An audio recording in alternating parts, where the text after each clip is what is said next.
Hey, it's Carl Kwan here. So one of the biggest challenges when you are filming with an iPhone is if you're going to use one of these guys, a 3-axis gimbal. And why it's a problem is because when you try to connect an external microphone to a gimbal, you run into the issue where you actually have the microphone, the lightning port, blocked by the gimbal itself. So this represents a huge problem because that means you can't actually connect your fancy Edutige microphone to your gimbal. So you could try and solve this by flipping the phone around so that you have the lightning port on the opposite side. However, what happens there is that you also run into an issue where now the camera lens can be blocked, which doesn't really work when you're trying to film with it, right? So the solution I have to fix this problem is to actually turn the camera around in a different way. So what you do is you actually have it so that you're actually using it sort of backwards in a sense. So normally a gimbal is this way, where you would have the lens facing out, okay, from here, and that would be the opposite side. However, I now have it turned around this way. So when I turn this guy on, you'll see that it's actually backwards. So what I would do then is you could either flip it around this way, so you can use it like this and have the camera now facing the proper way, or the other way to do it is in most of these gimbals there is a selfie mode. So if you enable the selfie mode, now you can have it facing the proper way. And instead of having it on yourself, you now have it facing the correct way. So there you go. That's what it looked like if you use a gimbal, and I've got my EIM-001 attached to it. So let's actually flip over to the iPhone and hear and see what that sounds like with this particular microphone on the gimbal.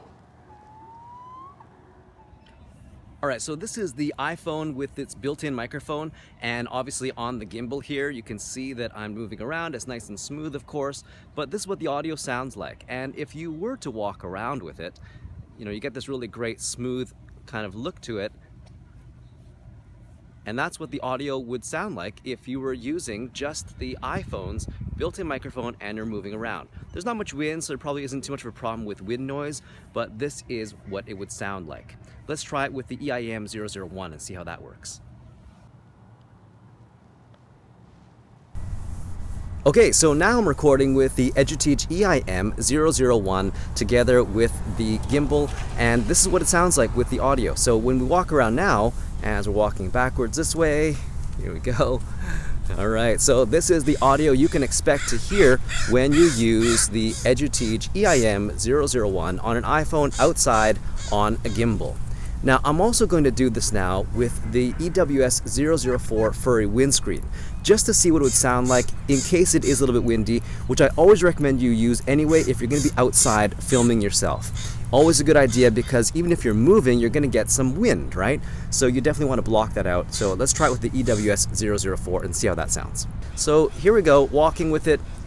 It's not very windy today, so we're actually doing pretty good in terms of the wind noise. But if you do want to get smooth footage and use a gimbal and you're outside, you're thinking, how do I get good audio? Well, this is the way to do it. I'm really just talking at a normal speaking voice, so I'm not trying to speak any louder with this thing. But because the microphone is so sensitive, you're probably going to hear a big difference between this and the iPhone's built-in microphone. This is the Edutige EIM-001 together with an iPhone and on a gimbal.